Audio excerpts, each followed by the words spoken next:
Hi everybody, it's Vlogmas. This is my friend Angel. We work together. Hi. And I have tagged her in at least the fall tag before. We work at a bookstore together, so we figured doing at least one video together about books was probably a good idea. So today we took an idea from the art assignment and then kind of made it our own. So the idea is that we pick a person that we don't know well and we kind of curate a TBR for them. I chose Jane Austen, regardless of the fact that she's, 250 years dead.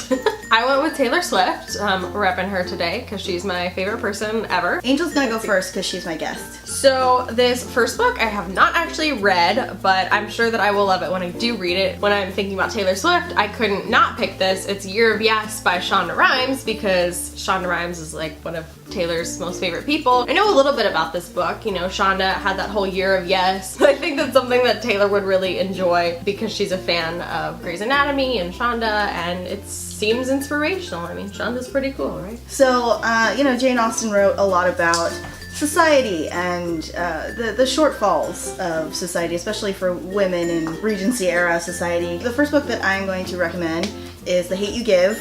I just started it this morning. Yay! But everybody says it's an amazing book. I like it so far. From what I know about it, it's basically a critique on society, especially when it comes to black people and their relationship with police. It's American society and not British society, but I think it would be a good one. Like, no matter what society, the same, human decency standards of just respecting other people, it's for any society. So, and as someone who has read The Hate U Give, I definitely think that she would enjoy that. The next book that I picked out is called A Little Something Different by Sandy Hall, and I read this a few years ago at the recommendation of my friend, and the thing that's unique about this book is that it is told from everyone's perspective except for the main couple, and it's the story of how the couple gets together. So even like the squirrel that they're feeding nuts to or whatever is giving his perspective. So it's just a really unique, different 14 viewpoints of one love story. I think that Taylor would like this because she's known for writing her love songs, and I think this would be a good way to challenge her to try to write something different because this is a love story told from different viewpoints, and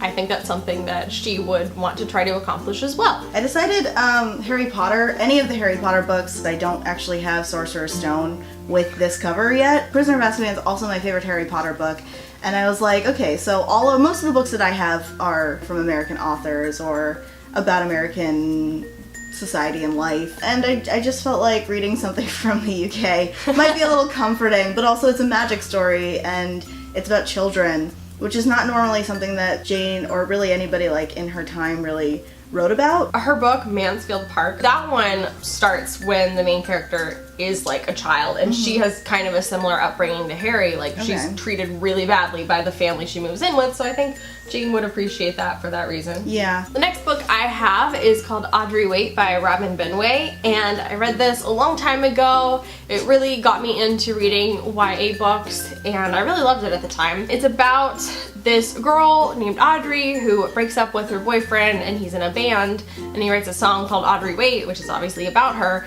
and it takes off, and she just cannot escape this song. I think Taylor would appreciate this because she is known for writing songs about people. She knows about what it's like to be criticized for writing songs about people and even to be the person that other people write songs about. Next I have We're Gonna Need More Wine by Gabrielle Union. It's just Gabrielle Union's kind of memoir. She talks about what it's like to be a black woman in a mostly white city or town, her identity as a black woman and as an actress and as a black actress, all kinds of different intersections. I think Jane would like this for the same reasons that I think she would like The Hate U Give, because it's a little bit of a critique on the way that people are treated, but it's also about womanhood and finding yourself and overcoming trauma, basically, or just living with trauma. My next book is Moxie by Jennifer Mathieu. This is my book of the year. I try to push it to everyone. This is about a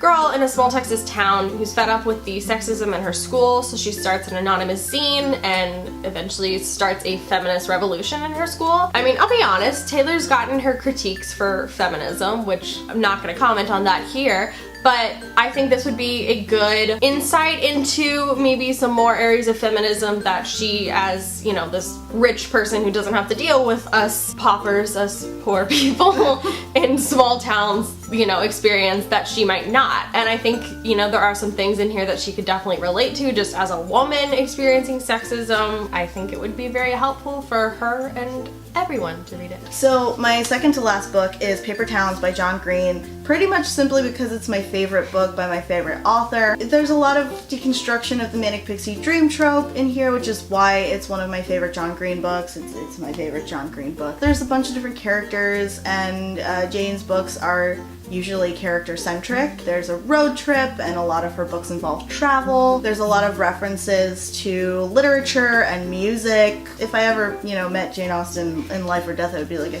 this is my favorite book by somebody that's not you, so just read it. So my last book, I don't have a physical copy. I have not read this. Mindhunter by John Douglas is really popular right now because of the Netflix show. Either that or any kind of popular true crime book, because another thing Taylor loves is CSI, and she named one of her cats Olivia Benson. Yes. I think she'd be really interested in that, and like serial killers and even like conspiracy theories and all kinds of fun stuff, because she's kind of a nerd that way. So I think she would enjoy reading a true crime book of any sort. I picked one of my other favorite books called Blue is for Nightmares by Lori Faria Stellars. I haven't read this in probably 8 or 9 years, but it's basically just about a young girl at a boarding school who is a practicing witch, and she has these prophetic dreams about her friends being hunted and killed, and so she has to like use the prophetic dreams to solve the mystery, and she uses magic to help. I pretty much just picked this because it meant and still means a lot to me as a reader. I don't really know how she would feel, but it would be something that I